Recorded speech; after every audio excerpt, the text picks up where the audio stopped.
Good morning, everyone. Good morning. Welcome to the First Unitarian Society of Milwaukee. My name is Kari Gunderson, and I am delighted to serve as your worship associate today and to welcome you fully into this space. We welcome people of all genders, sexualities, ages, races, ethnicities, histories, and bodies here. We welcome your mind, your heart, and your spirit. We welcome all you are bringing with you and all your heart longs to set down. We welcome all of you. We extend a special welcome to each guest among us.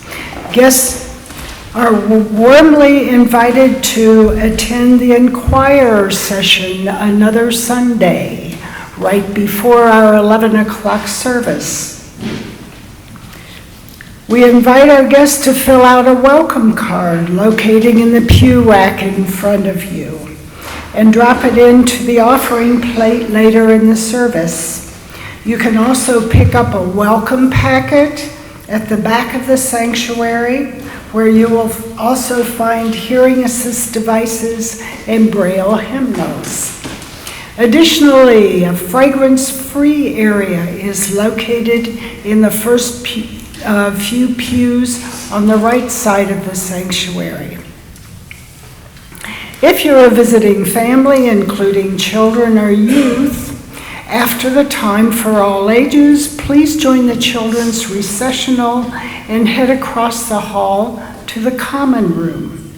There you'll be greeted by someone who will orient you to religious education. Immediately following the service, everyone is invited for coffee and conversation in the common room. My name is Kari. You can come talk to me at the guest table. As a way to engage at First Church, I invite everyone to explore the announcements insert for the numerous opportunities available here. In particular, let me draw your attention to the following. Stop by the religious education table starting today to sign up for our annual youth gourmet dessert auction, which supports our Habitat for Humanity summer mission trip to Battle Creek, Michigan. The auction takes place on Sunday, May 12th, Mother's Day. Contact Youth Program Coordinator Deb Salas with questions. Join First Church's Black Lives Matter team to celebrate the life of Dontre Hamilton with the Hamilton family and the Coalition for Justice at Dontre Day this coming Saturday, April 27th, 12 to 6 at Red Arrow Park in downtown Milwaukee. Free food, music, much more. Join New Sanctuary Movement and Voces de la Frontera for May Day 2019. The day without Latinxes and immigrants' general strike and statewide mobilization on the Capitol in Madison will be coming Wednesday, May 1st at 11. To urge the state legislature to restore driver's licenses and state ID cards for all in Wisconsin.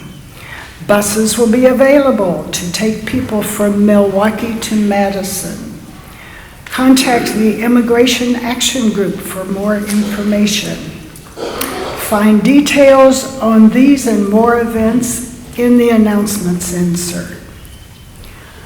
Finally, please silence any electronic devices for the remainder of the service. Once again, I welcome you to First Church by inviting you to join me in the unison reading of our mission, which is printed in your order of service. We gather to nurture the spirit, engage the mind, and inspire action. Our chalice lighter this morning will be Mark Richards.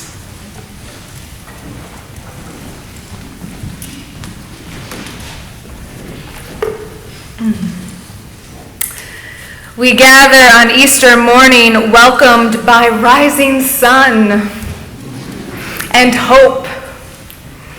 On this Sunday of the risen, may we welcome one another in all of life's complexities, realities, and mysteries.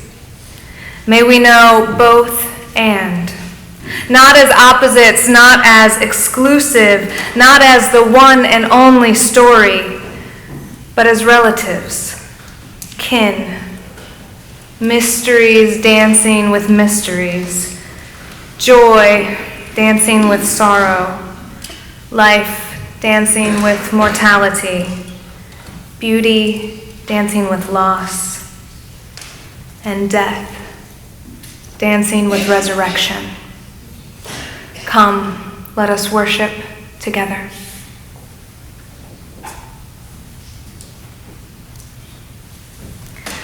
Will you please rise in body or spirit and join us in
Good morning. The story I have for you today is very old and has been told many different ways over thousands and thousands of years. And it is just one of the stories of the gods of ancient Egypt. Once upon a time, a long time ago, when the earth was new and everything was just beginning, the earth was covered with water. A mysterious egg floated on the water, just one little lonely egg, and no one knows where it came from. When that egg hatched, Ra was born. Ra did not want to spend his time floating around doing nothing, so he flew into the sky and became the sun. As the sun, Ra shone brightly and dried up much of the water to reveal the land underneath. Ra was lonely shining down on this big world, so he made another person. Her name was Nut. Ra made many gods and goddesses to keep him company. He gave them all great responsibilities to care for the living things in this world. His children were very busy. Still, they took the time out to have their own children, because children are glorious things to have. Soon, there were many gods and goddesses. Ra was the father, or grandfather, or great-great-grandfather of them all. All children are glorious, but to Ra, one child was especially important, and that child was his grandson, Osiris. Osiris had a brother named Set. Ra thought Set was okay, I suppose, but his favorite by far was Osiris. To show Osiris how much he was loved, Ra made Osiris the first pharaoh of Egypt. Osiris married Isis, his one true love, and Osiris and Isis settled down quite happily with their son, the prince Horus. Now, Set, Osiris's brother, was terribly jealous. Why should Osiris be named Pharaoh and not him? In a fit of anger, Set took his brother Osiris's life, and he chopped him into 14 little pieces, and he threw those pieces into the Nile River. Set was sure that he would get away with this, but Isis soon heard what Set had done. Isis was very brave, and she journeyed to find all 14 pieces of her beloved Osiris. She brought these pieces to her good friend Anubis. Anubis was very clever, and he managed to put all the pieces of Osiris together again. But he did not have the power to bring him back to life. So Osiris could take his place beside his beloved Isis and rule as the Pharaoh of Egypt. When the great Ra heard about this, he was furious. So he gave Osiris a new job, an even better job. He made Osiris the god of the dead, which is one of the most important jobs of all. Osiris could rule over the land of the dead and be dead himself. In fact, he would have to be dead to enter the land of the dead, so it all worked out quite nicely, actually. When the young prince Horus heard of what his uncle Set had done, although he was still only a boy, he tracked down his uncle Set and made him pay for his crimes. Now, Horus lived a good life, yet it was filled with adventure and challenge and sacrifice. Ra watched Horus over the years, and remember now, Horus is probably his favorite great-grandson. And when Horus was an old man, Ra was pleased with his life. Ra decided that he himself needed to retire from the job of being the sun and to tend to his many, many great-grandchildren and great-great-grandchildren. So Ra bestowed upon Horus the job of being the sun. Of course, Horus accepted with great enthusiasm. He had never been the sun before, and it would be nice to live what he thought would be a more quiet life. Ra decided that in the slow season, what we now know as winter, he would dip down into the underworld, the land of the dead, to visit Osiris before he retired. He took Horus along with him as a sort of men's family retreat, and because of this, the sun would no longer be in the sky to shine brightly and bring warmth to the earth. Ra and Horus stayed down in the land of the dead for 6 months as the world kept spinning. As that time passed, so did the seasons on earth, until finally the season of rebirth came, what we know as spring. Ra spoke to Horus and told him now was the time for Horus to take his place as the sun. When the time was right and the birds were chirping and the animals began to build nests for the young they would have, when the trees start to bud and the tulips start to bloom, Horus made his grand entrance into the sky as the new sun, and he shone even brighter with great pride that his father and grandfather would always know where he was, and that he would always shine down on his mother Isis. And like I said, this story is from ancient Egypt. And way back then, Egypt was known to the Africans who lived there as Kemet. That was the name that they called it. And the original names of Osiris, Isis, and Horus are actually Asar, Aset, and Heru. And this story has been told many different ways over the years, but my reason for telling it is to offer yet another story of resurrection, and to highlight when Ra went into the underworld representing our winter and the winter equinox and the sun dipping down, and when Horus returns to the sky as the sun representing the spring equinox. So let us celebrate the return of the sun, the resurrection of life, the rebirth of our identities, and the remembrance of the wholeness of love.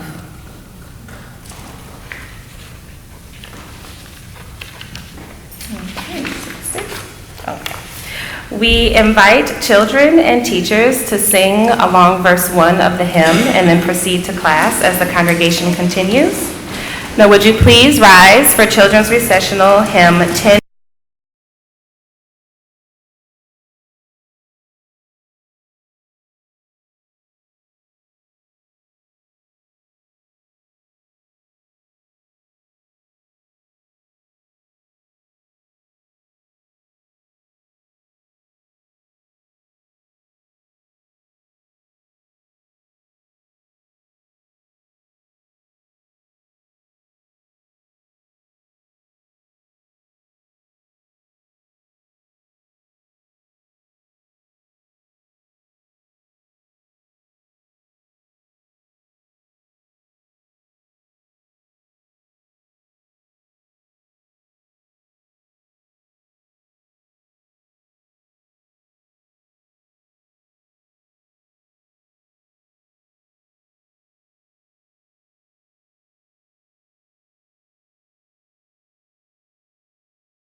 You may be seated.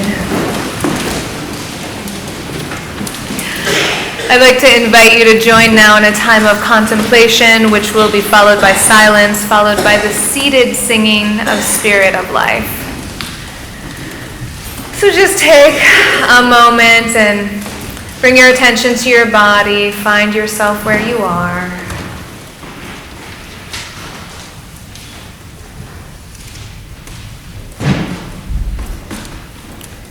Feel your sit bones on the seat beneath you and your feet on the floor grounding you.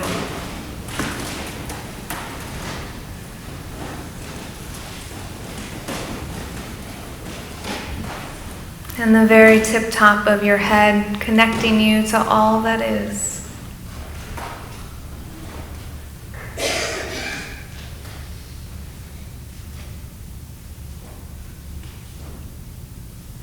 Watch your breath moving in and out.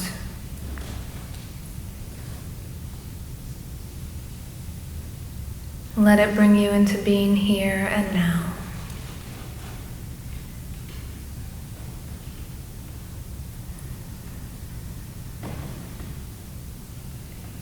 Spirit of life and love, Holy One of our being and our becoming, that which is sacred within, among, and beyond us. May we know life this morning. May we know that we are among the living. May whatever has been hurt or harmed within us be comforted, nourished by breath and healed by love. May we be blessed by complexity, by the both and open to hope, inspired by new life rising, we privileged witnesses to life's continual deaths and resurrections. May it be so.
Ron is in second place, but my best friend in life will always be my mother, Lorene Gunderson.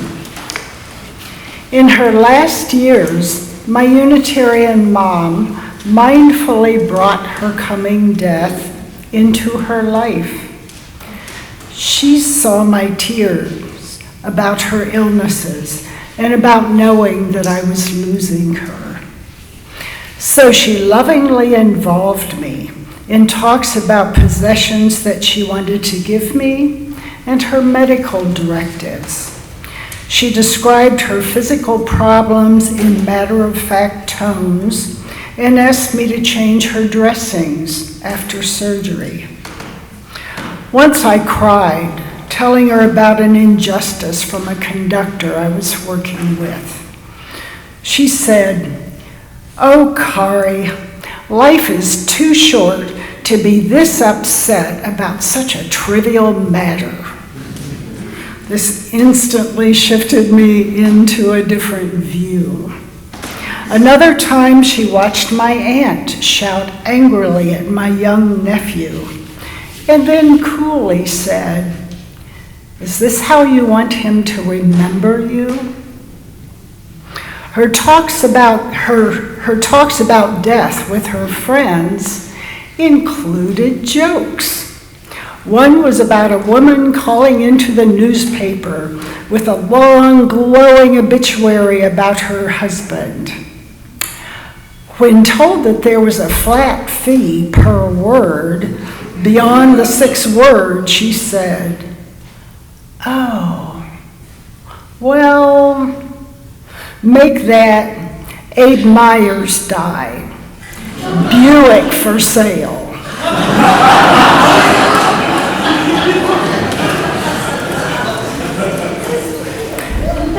During the last months of Mom's life, I called every day, making notes about events and ideas which would interest her.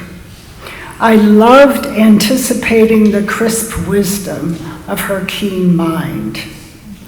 And I still find myself, 11 years later, still having conversations with her in my head, still nurtured by her presence.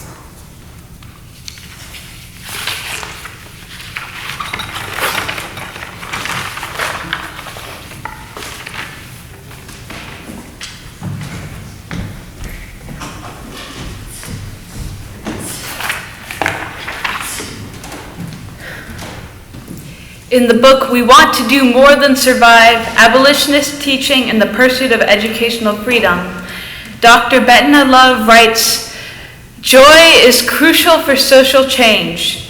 Joy is crucial for teaching. Finding joy in the midst of pain and trauma is the fight to be fully human. A revolutionary spirit that embraces joy, self-care, and love is moving toward wholeness. Acknowledging joy is to make yourself aware of your humanity, creativity, self-determination, power, and ability to love abundantly.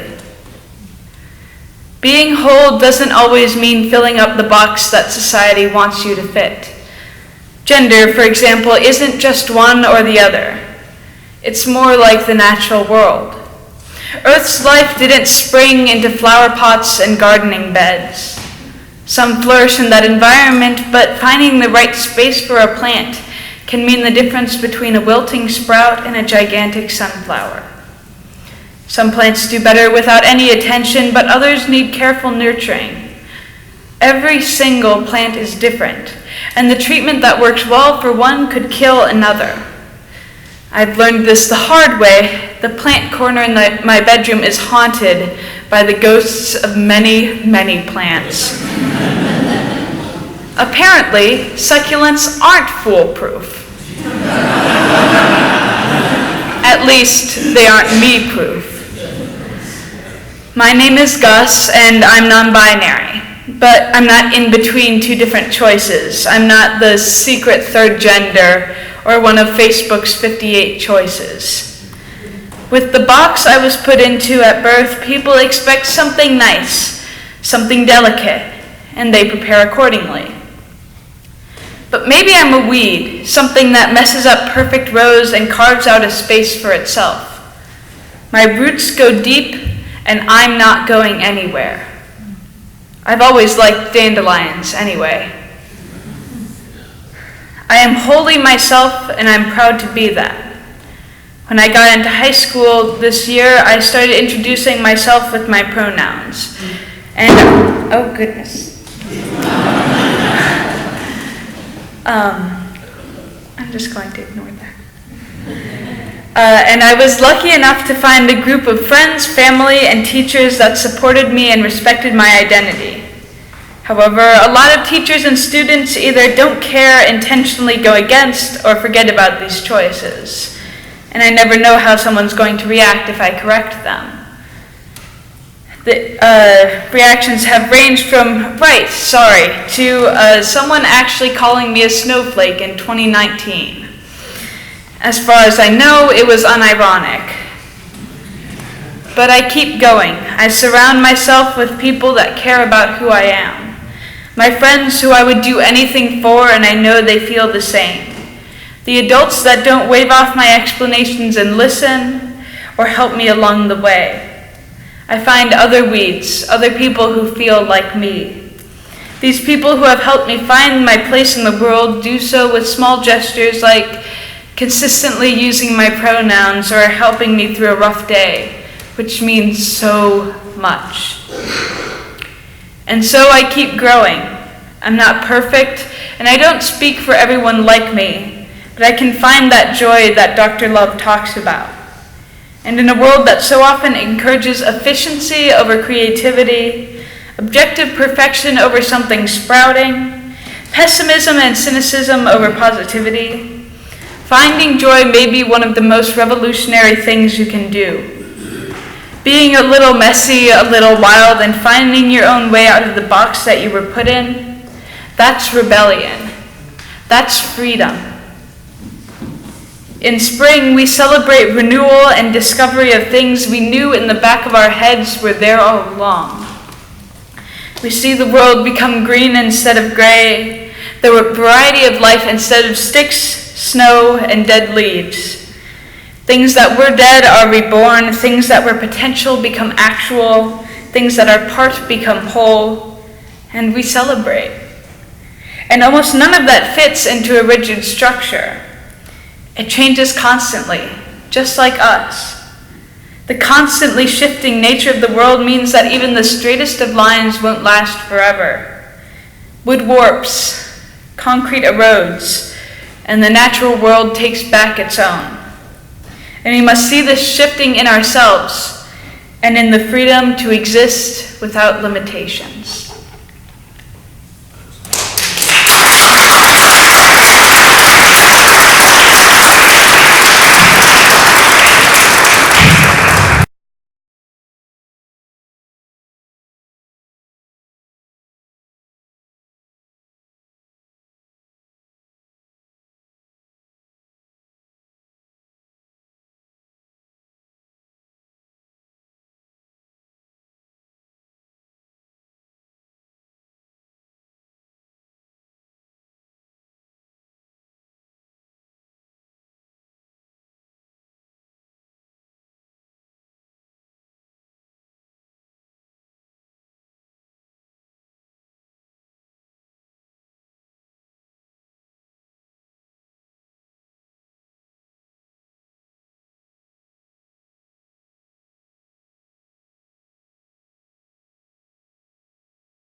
One of our Unitarian Universalist national leaders, Alex Capitan of the Transforming Hearts Collective, whose work I commend highly to you all, tells the story that Alex heard from Kate Bornstein, a non-binary author.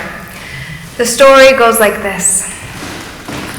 Once upon a time, God was bored. God needed a project. So God created a world. And God created Lilith, but she was a little bit too much to handle. So God sent her on her way and created Adam and Eve. And God made them a garden and told them, everything you need is here. Go anywhere you please. Do anything you want. Be happy and fulfilled. And there's just this one little thing, God said. All that I ask is that you not eat the pretty looking apples on that gnarly tree over there, okay? Well, before you know it, a serpent showed up and seduced Eve into eating an apple, and Eve in turn convinced Adam to take a bite, and as the story goes, they were instantly aware of their nakedness and they were ashamed. God realized what had happened and came to see them. But God was not mad. God was profoundly sad. God had not wanted Adam and Eve to eat from that tree because it was the tree of good and evil. As soon as they ate from it, they were aware of the binary of good and evil. And they were seduced by that binary. Once they were stuck on the idea that good and evil is a binary, that they're complete and utter opposites, all nuance was destroyed. All things had to either be good or evil with no overlap, no other options, no complexity. This was our fall from grace, believing that good and evil is a binary, that good and evil are fundamental, mutually exclusive opposites, and that we can use this system to know the entire world and what is safe in it and what is unsafe. And when we use that system and apply it to everything, categorizing good and evil into safe and unsafe, we get all sorts of categories like civilized and uncivilized, Christian and heathen, rich and poor, white and black, abled and disabled, male and female, straight and gay. And in each case, and these are just a few, I'm sure you could name many, many more, one so-called opposite is considered good and right and safe and normal, and the other is considered wrong and evil and unsafe, and even maybe sometimes subhuman.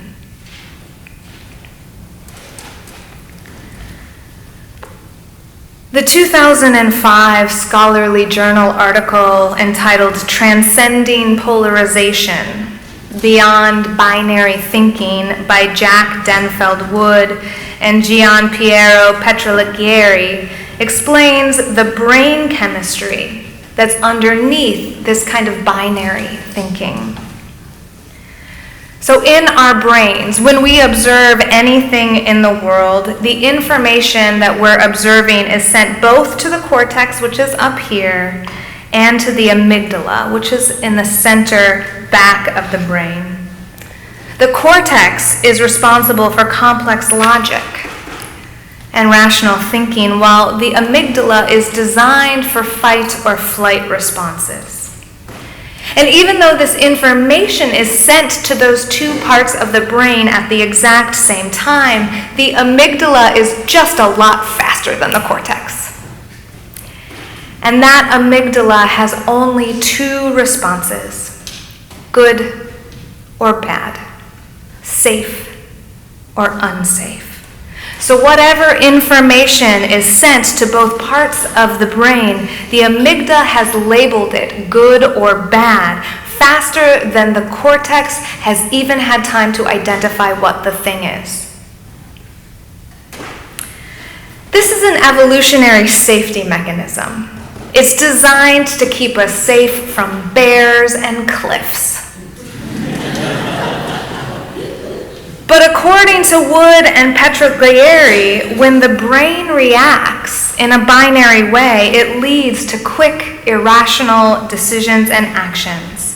And then, when a dialogue is actually engaged between the emotional and rational parts of the brain, we can come to believe that reality is defined by two mutually exclusive categories. Events are thereby construed as dilemmas to be resolved in favor of one alternative or the other. I have seen our Unitarian Universalists do this as often as anyone. Turns out, despite our intellectual commitment to rationality, our amygdalas work at the same faster than cortex speed as the rest of humanity's.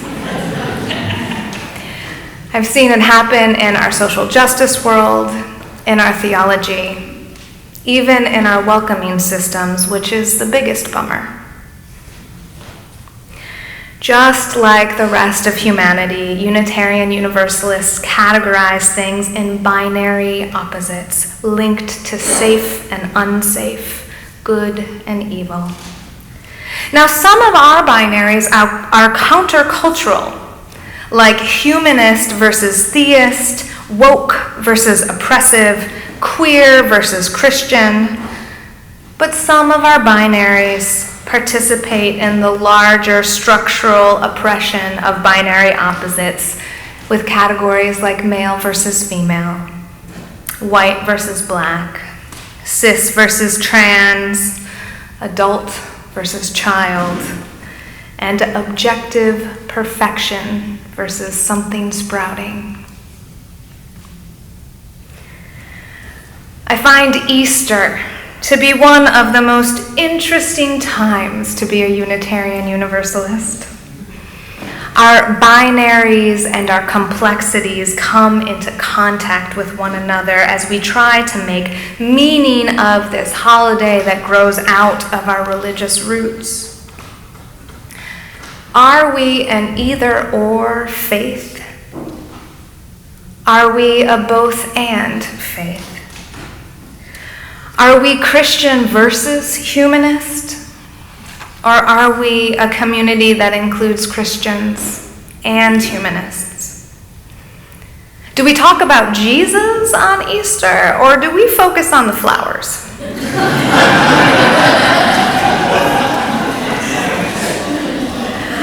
Are we rationalists or mystics? And what, my dear friends, do we do with this story of resurrection? This Easter story, the one of Jesus' road rallying resistance to Rome through prosecution, torture, and death, and then resurrection, is a story of complexities rather than binaries. It's not just a story of personal sacrifice and redemption, it's also a story of political resistance and organizing revolution. It's also a story of mystery, of hidden white linens, empty tombs, and a stone rolled away. It's an emotional story of who stayed and who betrayed. A story of a cock crowing 3 times and a story of 3 committed women who kept steady. The Easter story is a story of both and, yes and, life and.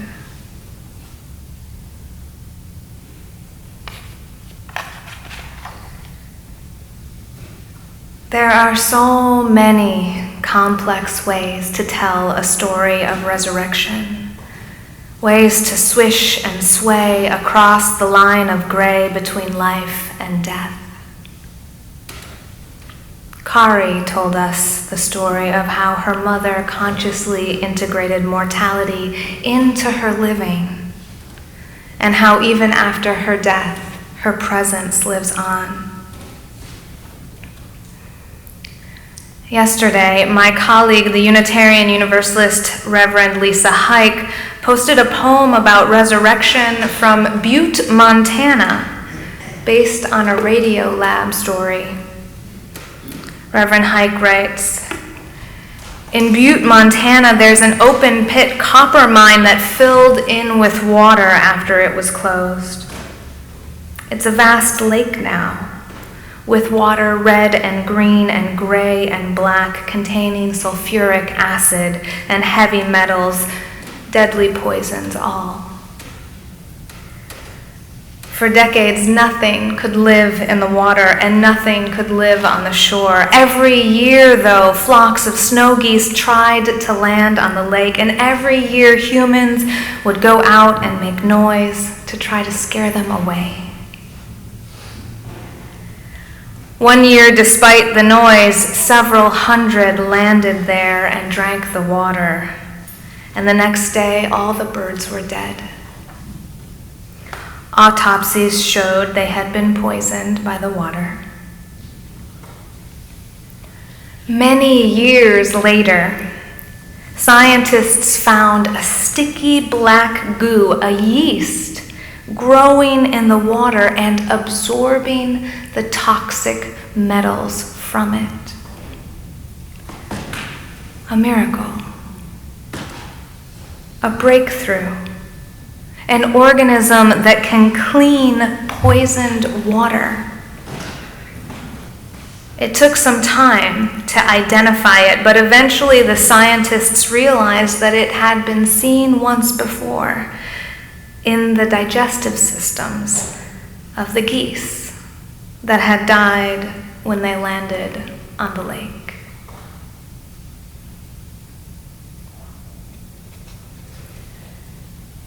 This morning across town, a local colleague is preaching another resurrection story. The story of the local queer and trans-affirming church rising up out of the global United Methodist Church's rejection. This new church was planted by the Reverend Jonah Overton in River West 3 years ago. It began with Reverend Jonah sitting in local coffee shops and bars with a little sign that says, "I'm a pastor, want to talk?" Slowly, they gathered young people looking for something new and life-giving. The church is named Zao, which means to live, to breathe, to be among the living. Now, the Zao MKE congregation has a worshiping community of almost 100 people. They're mostly millennials, intentionally multicultural, queer and straight, cis and trans, and radically welcoming. As you may know, at the end of February this year, the General Conference of the Global United Methodist Church voted to aggressively pursue prosecuting LGBTQ clergy and to reject queer relationships in the church. So now this fledgling church plant, which is serving the needs of young people here in Milwaukee, serving the unchurched and queer and trans folks and people of color, this new congregation is facing losing half of its funding in less than 9 months. They're furiously fundraising from their 100 young people while simultaneously traveling around the state protesting the United Methodist LGBTQ rejection and organizing progressive United Methodist congregations around a new vision, a queer and trans affirming vision for the church. Reverend Jonah's sermon this morning is entitled, "Zao Lives." With our colleagues across town, with our neighbors. The story of resurrection today is the story of the church. The resurrection of the spirits wounded by it, inviting them to return to life and breath, inviting them to be among the living. It is as Easter and as non-binary as stories come. It is both personal and political. It is oppression and resurrection. It is struggling and suffering and hope. And like the Easter story, it is unfinished and unfolding.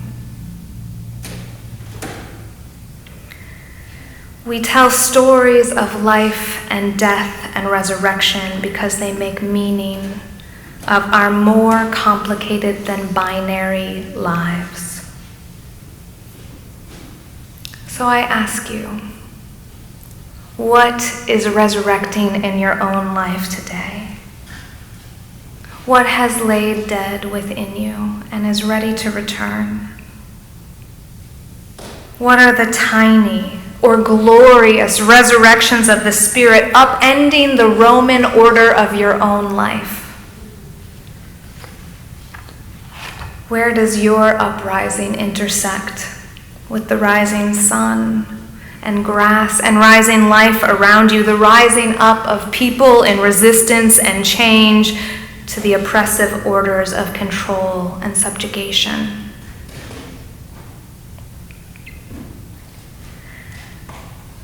Famous organizer and author Grace Lee Boggs wrote in her opening chapter, "These are the times to grow our souls," in her book, The Next American Revolution, that radical social change can no longer be viewed in terms of transferring power from the top to the bottom or in simple binary oppositions, us versus them, victims versus villains, good versus evil.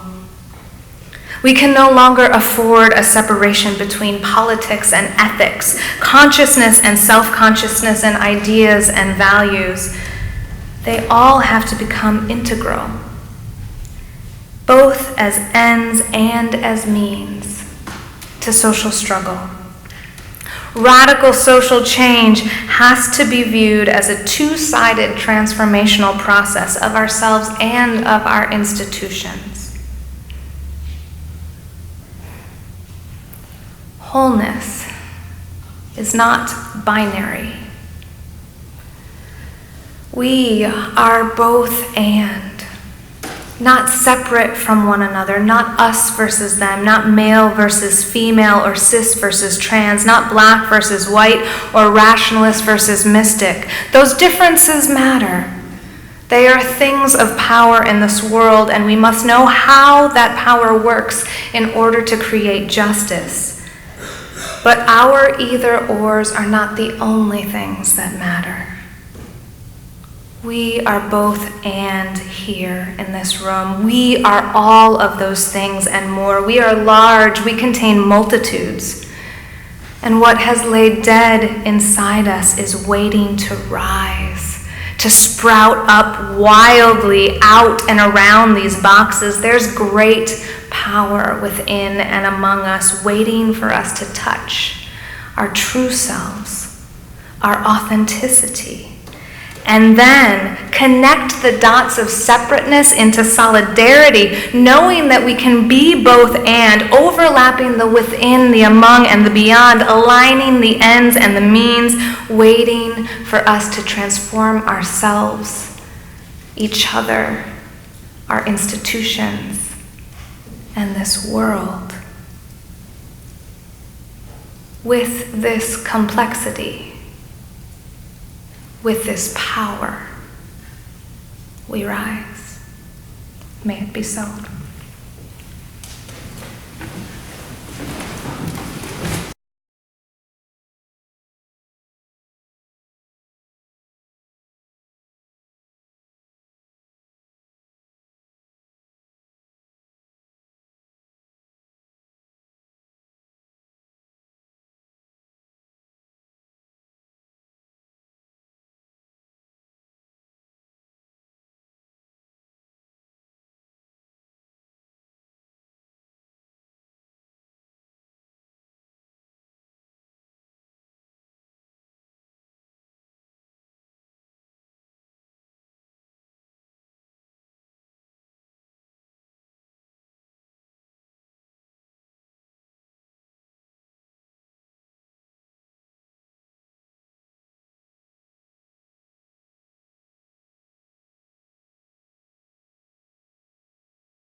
Will you rise in body or spirit and join in our responsive reading?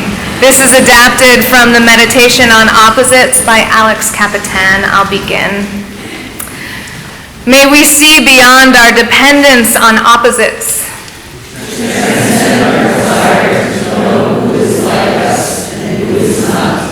Open us to the knowledge that in this room there are complexities and diversities of identities.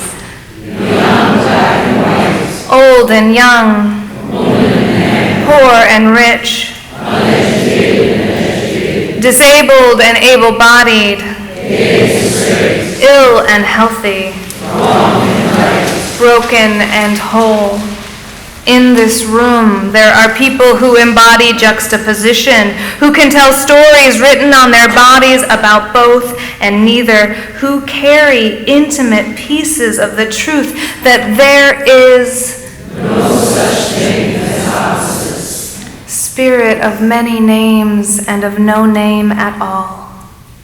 Help us find release from our belief that all things must be either or. This belief that walls us off from one another. Ensnaring us to the battle of same versus different. Help us to open our minds. To deeply listen. And to truly know one another. Finding listening the highest degree of the divine. And will you join in singing our closing hymn number 203? We'll sing verses 1, 2.